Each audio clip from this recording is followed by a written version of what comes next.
Hello guys, this is the second video in the shorts and the topic subject and predicate. इससे part one में आप देखेंगे कि मैंने सब्जेक्ट के बारे में पढ़ा है। अब यहाँ पर ये देखना है कि प्रेडिकेट किसे कहते हैं।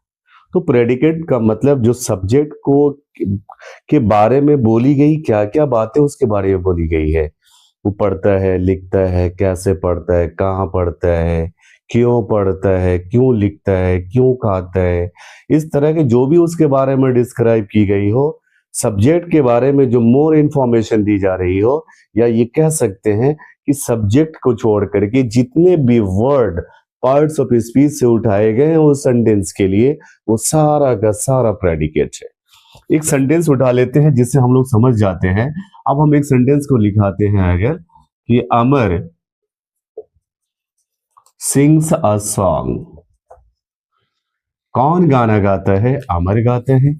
अमर यहाँ सब्जेक्ट है, लेकिन ये बचे हुए पार्ट सारा का सारा प्रेडिकेट कहलाते हैं।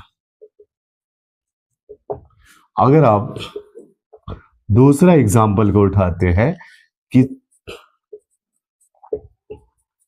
सलीम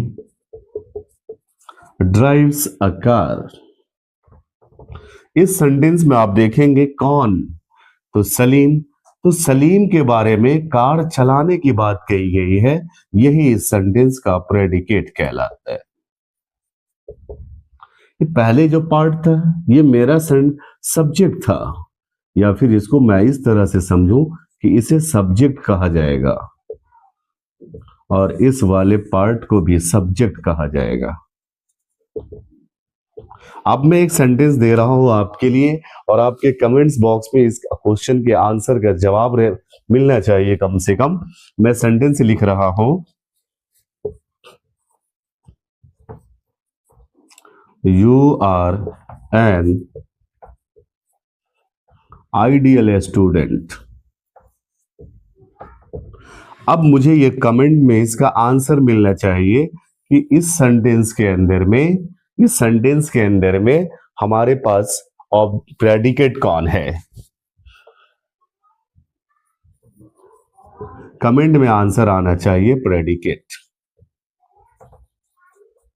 के ऊपर। जो सेंटेंस आपको बताई गई है इसमें आपको प्रेडिकेट कौन है, इस वाले सेंटेंस में आपको प्रेडिकेट कौन है इसको आपको बतानी है। ठीक, थैंक यू।